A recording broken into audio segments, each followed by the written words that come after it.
மறந்தும் சனிக்கிழமைகளில் சில பொருட்களை நாம் வாங்கக்கூடாது. இதையும் மீறி வாங்கினால் நமக்கு கடன், சண்டை போன்றவை ஏற்படும். இதெல்லாம் உண்மையானு கேட்டா உண்மைதாங்க. நம்ம முன்னோர்கள் சொல்லி வைத்த வானவியல் சாஸ்திர முறைப்படி சில விஷயங்களை நாம இங்க பார்க்கலாம். இரும்பு மற்றும் இரும்பு சார்ந்த பொருட்களை நாம் காசு கொடுத்து வாங்கக்கூடாதே தவிர யாராவது தானமாக கொடுத்தால் வாங்கிக் கொள்ளலாம். சனிக்கிழமையில் எண்ணெய் நீராடலாமே தவிர எண்ணெய்களை வாங்கக்கூடாது. எந்த எண்ணெயாக இருந்தாலும் சரி.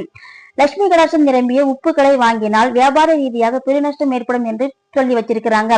மேலும் வீட்டை சுத்தம் செய்யக்கூடிய பொருட்களான துடைப்பம், மாப்பு போன்ற பொருட்களையும் நம்ம சனிக்கிழமையில் வாங்கக்கூடாது. அரிசி மாவு, கோதுமை மாவு போன்ற பொருட்களையும் வாங்குவதை தவிர்க்க வேண்டும். எல்லை வாங்கினால் முடிய வேண்டிய சில விஷயங்கள் முடியாமல் போகலாம். இன்றைக்கோ நாளைக்கோ முடிய வேண்டிய சில விஷயங்கள் இருந்தால் அது சனிக்கிழமையில் எல்லை வாங்கும் போது முடியாத ஒரு தடங்களை நமக்கு ஏற்படுத்தும். மேலும் கத்தி, கத்திரிக்கோள் போன்ற கூர்மையான பொருட்களை வாங்குவதை தவிர்ப்பது மிகவும் நல்லது. இதுக்கு முன்னாடி தெரியாம நாம வாங்கியிருந்தோம் அப்படின்னாலும் இனிமேல நம்ம வாங்காம இருப்பது நல்லது.